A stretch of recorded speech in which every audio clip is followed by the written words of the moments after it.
आज Doubtnut app download करें। Doubtnut पर अपने सभी गणित, रसायन विज्ञान, भौतिक विज्ञान और जीव विज्ञान के डाउट्स का करो सफाया।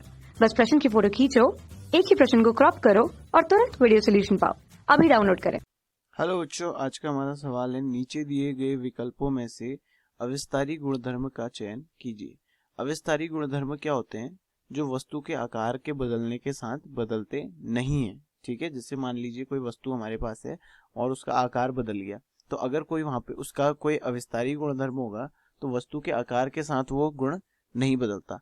तो हमको इन चारों में से वो गुण निकालना है जो वस्तु के अविस्तारी गुणधर्म वस्तु के आकार के साथ बदलता नहीं है। तो सबसे पहले हम देखते हैं इसको निकालने का सबसे आसान तरीका। देखिए, आप इस तरीके से एक बॉक्स बना लें।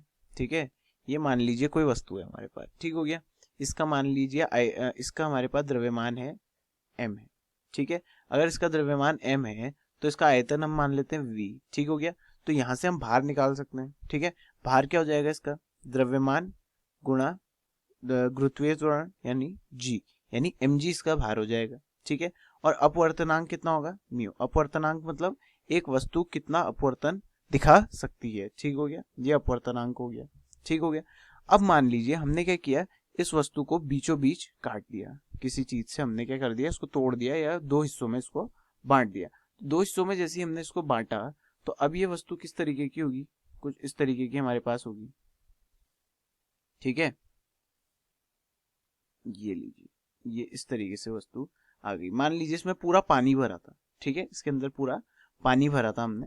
अब हमने क्या किया, जैसे ये डब्बे को दो हिस्सों में बांटा तो ये पानी इसके अंदर का भी दो हिस्सों में बढ़ गया होगा। अब आप सोचिए कि आपके पास एक पूरा बड़ा डब्बा था।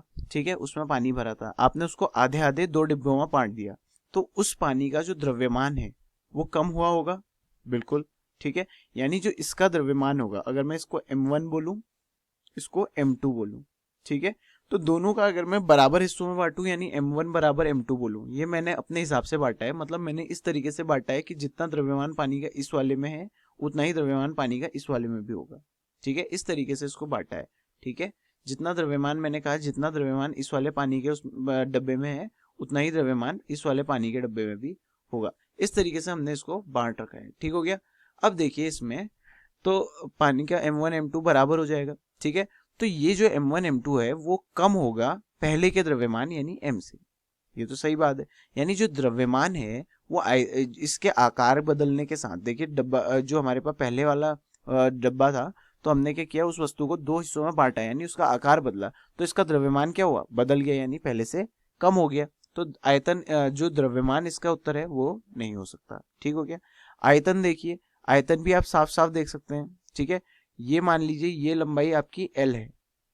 ठीक है, और ये लंबाई आपकी B है। ठीक है, और इसके पास कुछ ऊंचाई भी है h। तो आप देखेंगे कि ये L जो है अगर हम बराबर में बांटे तो L/2 हो गया है। मतलब L/2 मतलब लंबाई का आधा हो गया है।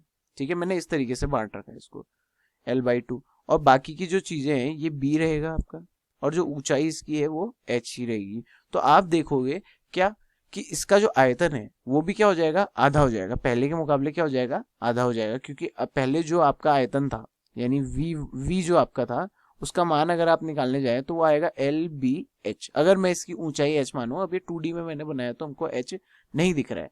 अब इसमें अगर मैं निकालने जाऊं V1 या फिर बराबर होगा V2 के। ठीक है, हमने बराबर डब्बों में बांटा है, तो क्या आएगा हमारा? ये आएगा LBH/2। ठीक है, क्योंकि L/2 यहाँ पे कोई, तो यानी कि आपका जो आयतन है वो भी क्या हुआ? आकार के साथ बदल गया। तो आप आयतन भी अविस्तारी गुणधर्म नहीं कह सकते। अब देखिए तीसरा है भार। ठीक है, भार के बारे में देखते हैं। अब देखिए भार क्या होता है? द्रव्यमान गुणा गुरुत्वीय त्वरण। ठीक है, गुरुत्वीय त्वरण तो हम मान लेते हैं पृथ्वी पे जो भी हमारा पूरा प्रयोग है पृथ्वी पे हुआ। तो अगर आप गुरुत्वीय त्वरण नियत मानते हैं तो द्रव्यमान पर फिर भी भार क्या है? द्रव्यमान पर फिर भी क्या होता है? भार निर्भर करता है। ठीक है, द्रव्यमान पर अगर आप देखें, ये आपका द्रव्यमान, इस पर भार क्या कर रहा है? निर्भर कर रहा है। जो द्रव्यमान है उसको जब हम गुरुत्वीय त्वरण से गुणा करते हैं तब हमारे पास भार आता है। ठीक है, तब हमारे पास क्या आता है? भार आता है। इसका मतलब जो है, अगर हमारा क्या है, अगर हम क्या कह रहे हैं, अगर हमारा द्रव्यमान अगर अविस्तारी गुणधर्म नहीं है तो भार भी हमारा अविस्तारी गुणधर्म नहीं हो सकता, क्योंकि द्रव्यमान जहां से बदल गया वहां पे भार बदलना ही है। तो आपके पास सीधा सीधा उत्तर तो ऐसे बच जाता है अपवर्तनांक, और अपवर्तनांक इसका सही उत्तर भी है। लेकिन हम देख लेते हैं कैसे। मान लीजिए आपके पास इस डब्बे में पानी भरा था, ठीक है, आपने इसमें एक किरण भेजी। अब इसको हम साफ कर लेते हैं थोड़ा, ताकि हमको समझने में आसानी रहे, ठीक है। मान लीजिए इस डब्बे में पानी भरा था और आपने क्या किया, इसमें एक किरण भेजी, ठीक है, ठीक हो गया। तो किरण मान लीजिए इस तरीके से कोई किरण इस पर आई, ठीक है, इसकी सतह पर, ठीक है, सीधी रेखा बनाते हैं। मान लीजिए इस तरीके से कोई इसकी सतह पर एक किरण आई, ठीक हो गया। अब इस सतह पर गिरते ही यहाँ पे को आपको क्या मिलेगा, यहाँ पे को दो माध्यम है। ये माध्यम क्या है, हवा है, ठीक है, और इसके अंदर हमने क्या रखा है, पानी रखा है, ठीक है।